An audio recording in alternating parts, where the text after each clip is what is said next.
Now we're going to take a look at Fred's relapse. And note, as we mentioned before, that there's no actual trigger that occurred to set off this relapse. That's the whole point of what we've been saying. Now he says as follows: I went to my hotel and leisurely dressed for dinner. Now the following is in italics, because this is really important, right? As I crossed the threshold of the dining room. Now how long does that take? The threshold is the door frame, right? He's walking into the dining room through the door. So obviously a few seconds at the most, right? So in that short time space, that space and time, or that going through that door, right? The thought came to mind that it would be nice to have a couple of cocktails with dinner. That was all, nothing more, right? And we understand that that was the only thought he got. It would be nice to have a couple cocktails with dinner. Nothing all. There were no other thoughts whatsoever in his mind. No consideration of what would happen to him.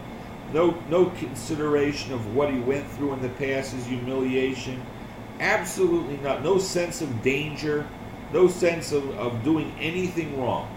Just a simple, harmless thought that is so subtly powerful, he didn't even see it coming. It came out of nowhere. No cause.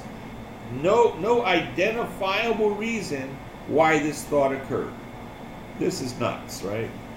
So it says, I ordered my cocktail, my meal, then I ordered another cocktail. It goes on to describe a 3-day binge after that. So we see a robotic motion. It's beyond impulsive. I don't even use the term impulsive, right? What was going on here was just an insane thought that entered his mind, and he acted on it without any control whatsoever. Now, it says, as soon as I regained my ability to think, I went carefully over that evening in Washington. Now, again in italics. Not only had I been off guard, I had made no fight whatever against the first drink. This time I had not thought of the consequences at all. I had commenced to drink as carelessly as though the cocktails were ginger ale.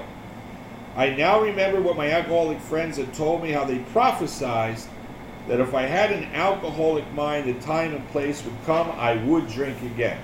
Right? So that's now we're going to see is reflecting on his first step experience. That's what in Fred's story is going on now. They said that though I did raise a defense, it would one day give way for some trivial reason for having a drink. Well, just that did happen and more. For what I had learned of alcoholism, remember, a learning process, did not occur to me at all. This is the problem why people don't get clean in traditional rehabs also.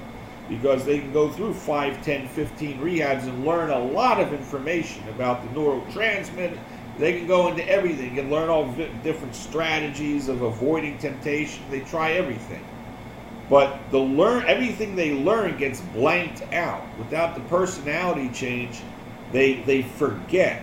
That's part of the insanity. It's forgetting what happened. So whatever he learned did not occur to him at all.